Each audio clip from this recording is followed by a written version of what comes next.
La taxe sur la valeur ajoutée était au centre de la réunion entre la Direction générale de la Société nationale d'assurance et les chefs des centres de cette institution. Ces entretiens ont également porté sur l'assainissement des finances de la SONAS, les assignations mensuelles et les quotes-parts du siège. Sécurité routière à Kinshasa, des milliers de voitures circulent encore sans contrôle technique. Pourquoi cette situation perdure-t-elle? Le commissaire général de la police, Charles Bissengimana, s'est donc rendu à la Société congolaise de contrôle technique sur poids lourds pour en savoir un peu plus. Nouvelle édition du journal, merci de nous recevoir chez vous. L'application de la TVA était au centre de la réunion entre la directrice générale de la Société nationale d'assurance, Carole Aguito, et les chefs des centres de cette institution. Ils ont également parlé de l'assainissement des finances de l'entreprise, les assignations mensuelles et les quotes-parts du siège. Suivez.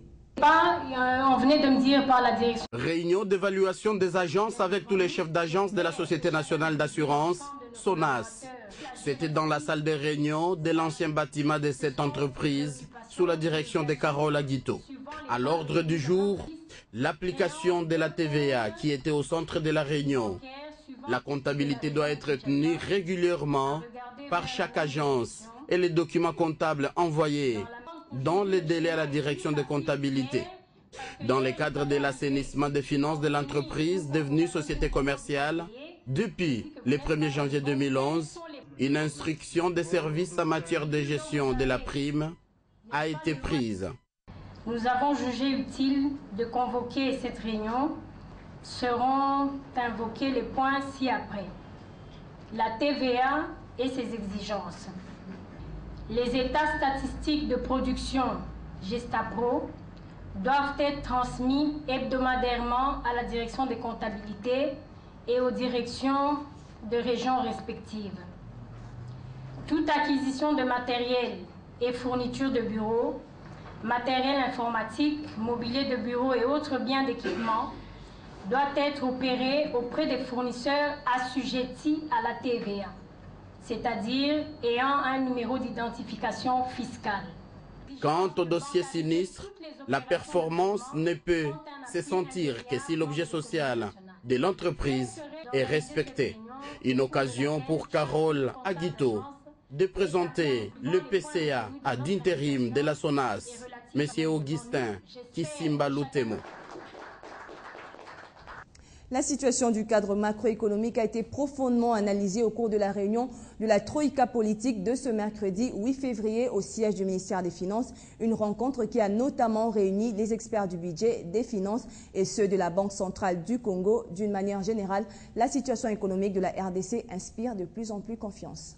Présidée par le ministre de Finances, Matata Ponyo-Mapone, la réunion de la Troïka politique de ce mardi 7 février 2012 a permis d'évoquer à sa juste valeur la mise en œuvre du programme économique du gouvernement. Une rencontre à laquelle ont pris part le gouverneur de la Banque centrale du Congo, Jean-Claude Massango Moulogo, le vice-ministre de Finances, Joas Mbicho, et celui du budget. Sur la liste s'ajoute le conseil spécial du chef de l'État au collège économique et le directeur de cabinet adjoint du Premier ministre. Il est à noter qu'au 30 janvier 2012, l'évolution de la situation économique a été marquée sur le marché de biens et services par une décélération du rythme de formation des prix et sur le marché de change par une stabilité de la monnaie nationale par rapport au dollar américain. Et au sujet de l'indice calculé par l'Institut national des statistiques, on note un recul de l'inflation de l'ordre de 0,3% contre 1,1% la semaine du 23 au 28 janvier 2012. Et au niveau de la ville de Kinshasa, l'indice calculé par l'INS indique une inflation de 0,1% contre 0,8% la semaine du 16 au 21 janvier 2012.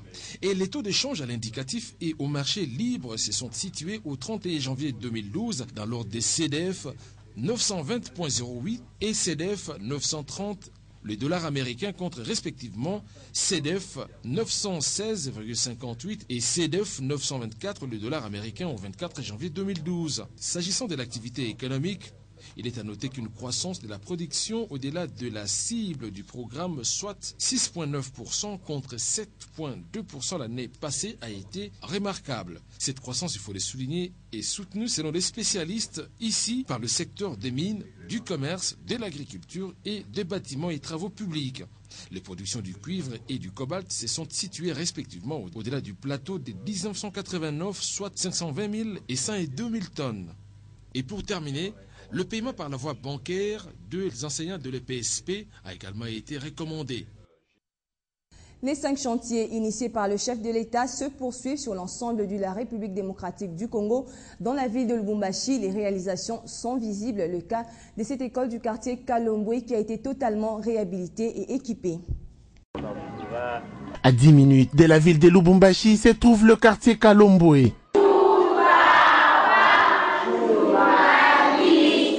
Cette école qui porte les noms de ces quartiers a connu une réhabilitation et un équipement de 6 salles de classe, un bâtiment administratif et des installations sanitaires grâce aux 5 chantiers dont l'esprit est poursuivi par la révolution de la modernité. Comme promis par Joseph Kabila, l'école Kalombwe miroite une grande satisfaction pour les bénéficiaires. Nous remercions vraiment les gouvernements et les fonds sociaux et nous leur demandons encore de faire encore davantage. Et si nous donner l'eau, l'électricité, ça va servir encore cette population. Cette réalisation du Fonds social de la République démocratique du Congo a permis une reprise des activités scolaires avec un engouement dans ces quartiers. Retour à Kinshasa, sécurité routière, des milliers de voitures circulent sans contrôle technique. Pourquoi cette situation perdure-t-elle? Le commissaire général de la police, Charles Bisengimana, s'est donc rendu à la Société congolaise de contrôle technique sur l'avenue de Poileau pour en savoir un peu plus. Le point avec Mathieu Kamango. Kinshasa, grande ville de la République démocratique du Congo avec plus de 8 millions d'habitants, des milliers de véhicules y circulent et ne répondant pas aux normes, mettant ainsi la vie de la population en danger. C'est dans ce cadre que le commissaire général de la police nationale congolaise, Charles Bisengimana, a visité cet après-midi des installations de la Société congolaise de contrôle technique sur poids lourds. Et du devoir du gouvernement d'interdire d'abord l'importation de véhicules qui sont hors normes, des véhicules qui ne peuvent pas circuler, ne peuvent pas être importés au Congo. C'est par là qu'il faut commencer. Et la deuxième étape va concerner les véhicules qui sont en circulation ici à Kinshasa, de les interdire. Encore, le gouvernement, par le biais du ministère des Transports et Communications, et fera intervenir la police pour que la police se charge de l'exécution des mesures qui sont prises et par le gouvernement et par l'hôtel de ville pour ce qui concerne la ville de Kinshasa. Après vérification, l'entreprise répond aux normes pour le contrôle technique des véhicules. Pédagogiquement, Charles Bisengimana assiste au contrôle de son propre véhicule. Et dans quelques jours, ça sera une obligation pour tous les véhicules circulant en Kinshasa. La SCCT, entreprise technique et agréée au ministère des Transports, a le travail de vérifier l'état des principaux organes de sécurité des véhicules.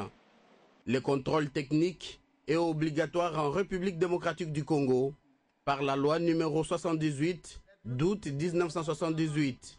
Chauffeur et patron de véhicules, la vie des passagers est dans vos mains. Procédez au contrôle technique de vos véhicules avant qu'il ne soit trop tard.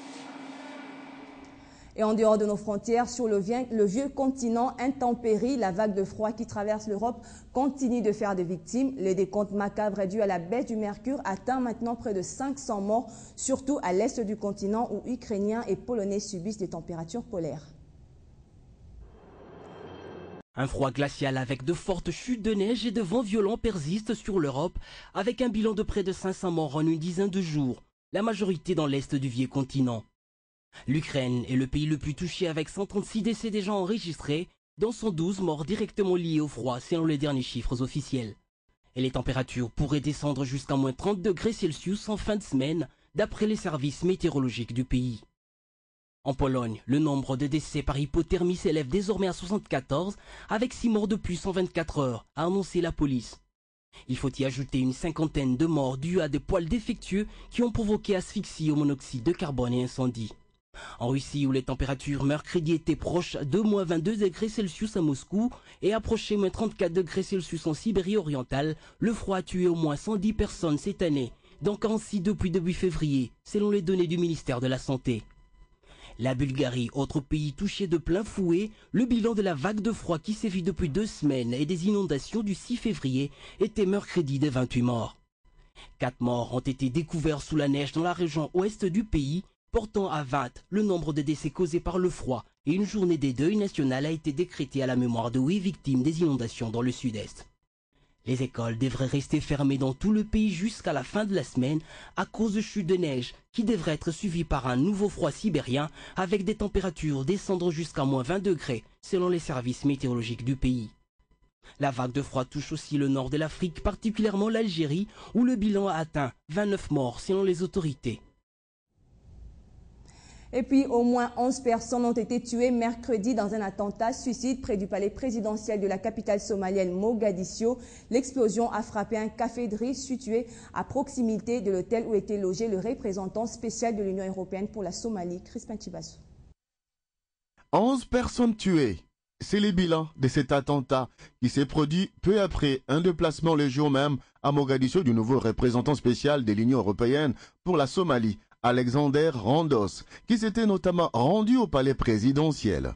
L'explosion a frappé un café des rues situé à proximité de l'hôtel Mona, vers lequel les véhicules se dirigeaient apparemment.